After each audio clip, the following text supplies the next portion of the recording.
ya. Kemarin pihak kejaksaan itu spill sedikit sampel. Mereka katakan barang bukti. Ya, saya tidak akan sampaikan di sini. Ya, saya tidak akan, karena ini sangat penting. Tapi saya tidak akan di sini. Tapi fatal sekali. Begitu kami semua melihat sampel barang bukti itu, yang terfikir oleh saya kasihan sekali dengan negara ini. Saya kasihan sekali dengan negara ini.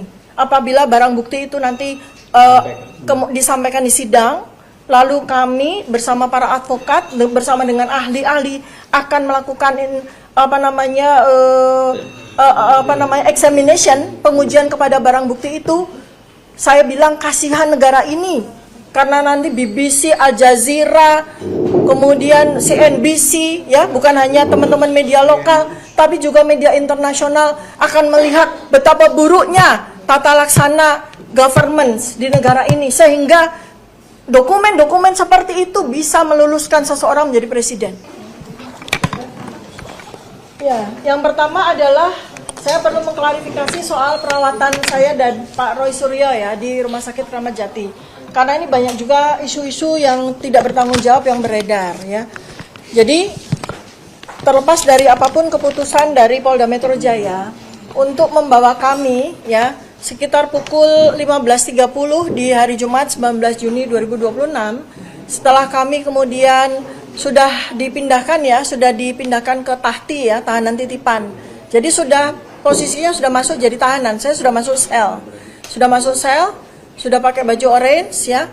Dan kemudian kami diminta untuk ikut ya, untuk dibawa ke Rumah Sakit Kramat Jati. Nah, pada saat itu untuk diketahui ya teman-teman semua bahwa saya sedang menghadapi ujian disertasi saya. Ketika dijemput paksa itu, saya sedang menuju ke sebuah tempat di mana saya sudah mempersiapkan diri untuk ujian. Dan pada waktu itu juga saya dalam kondisi belum makan, belum sarapan, sampai kemudian siang hari ketika masih di unit Kamnek ya, itu saya juga tidak ada makan siang di sana. Lalu kemudian ketika dipindahkan ke tahanan juga tidak ada makan juga ya. Maka saya sebagai orang yang menderita GERD ya pasti kambuh ya, karena hormon yang namanya kortisol itu sudah naik dari pagi begitu ya. Kemudian pada siang hari ketika pihak Kamnek itu memindahkan saya ke unit tahanan titipan, ke tahti, itu ada pemeriksa dokter ya. Nah dokter itu khawatir dengan saya karena tensi saya waktu itu melonjak sampai 165/100 dengan denyut jantung sampai 100 ya. Ya pastilah ya, karena saya dalam kondisi sedang menghadapi ujian, dan ujian saya itu dari jam 8 pagi sampai jam 12 siang dikelilingi oleh polisi.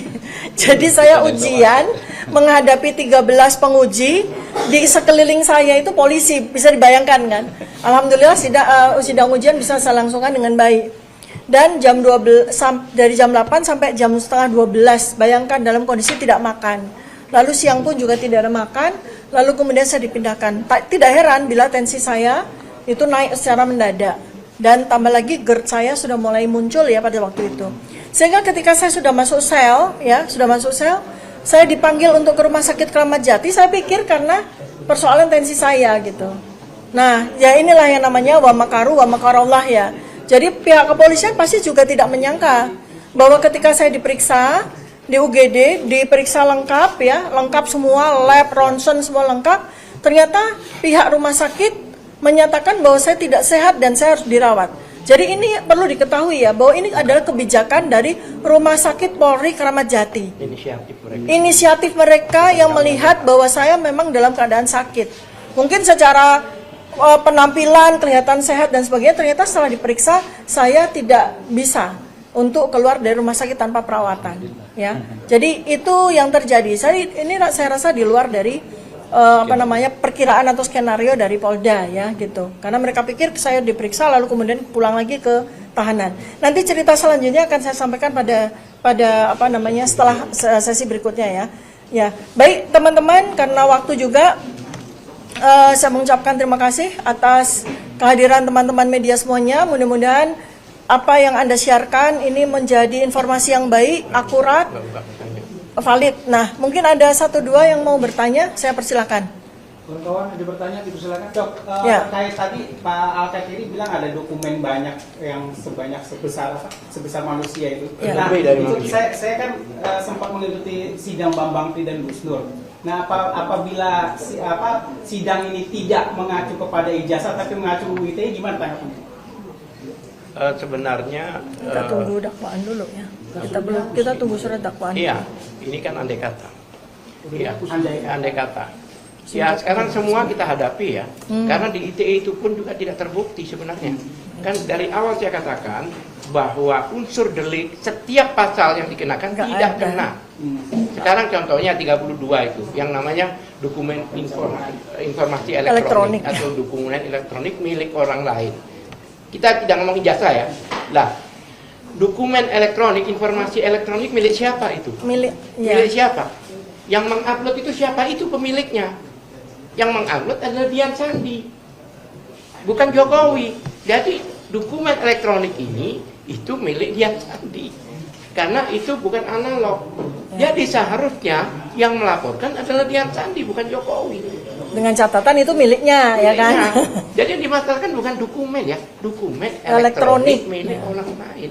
Bahkan informasi elektronik itu Ya. kan informasi Oke, elektronik. singkat, ya. Oleh sebab itu tidak Ya. dikenakan.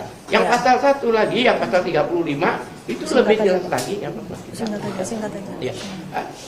Pasal 35 itu yang orang mengotak, Dokter Tipa itu dia anggap mengotak-atik ya. Padahal Dokter Tipa tidak pernah berbicara otak-atik ijazah. Itu tersangka yang lain yang melakukan itu. Saya tambahkan mungkin ya supaya ini clear ya. Setelah 1 tahun kami pelajari semuanya. Pasal 32, 35 itu berkaitan dengan dokumen elektronik ya, dokumen elektronik. Sekarang pertanyaannya, dokumen elektronik Pak Jokowi yang mana yang kita utak-atik?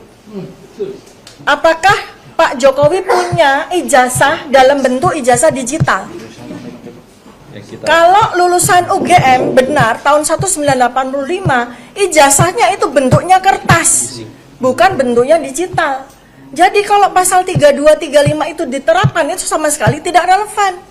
Kecuali lulus tahun 2025. Di mana pihak universitas sudah menerbitkan ijazah dalam bentuk digital. Lah ini orang yang mengaku lulusan tahun 1985. Ijazah satu-satunya kalau benar dia punya itu ijazah kertas. Analog. Jadi itu tidak tepat pasal 32 35. Jadi tepat bahwa kejaksaan itu tidak menahan kami. Karena pasal 32 35 yang hukumannya ancaman hukuman di atas 5 tahun itu tidak berlaku di situ dan mereka tahu gitu ya. Makanya kami saya tambahkan, kami senang sekali kalau pasal itu yang dikenakan karena tidak terbukti. Saya rasa Anda tahu merubah itu berarti dari awal sama akhir beda, itu merubah. Awal akhir sama kok.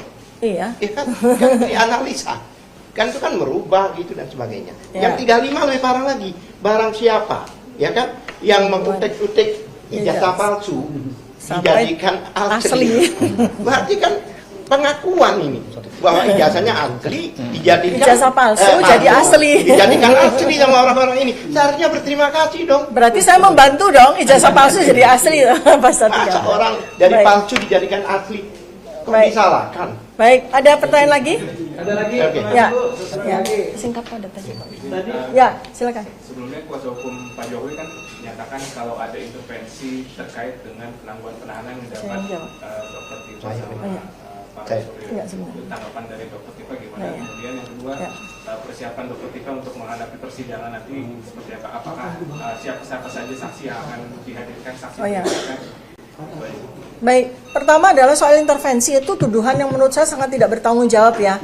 Jadi ketika 1 tahun 420 hari kami diperlakukan melampaui dari apa yang kami lakukan ya, kami dikriminalisasi, bahkan kami mendapatkan perlakuan-perlakuan yang tidak sewajarnya, termasuk yang terakhir kami ditangkap paksa begitu ya, dijemput paksa seperti itu.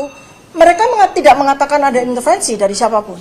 Tapi giliran ketika kejaksaan melakukan apa yang sebagaimana undang-undang, ya mereka menuduh orang-orang melakukan atau pejabat-pejabat melakukan intervensi.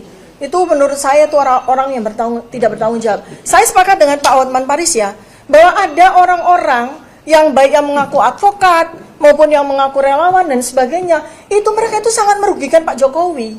Mereka bukan advokatnya Pak Jokowi, mereka juga mengaku-ngaku relawan. Pak Jokowi sendiri juga nggak pernah mengatakan mereka itu relawannya.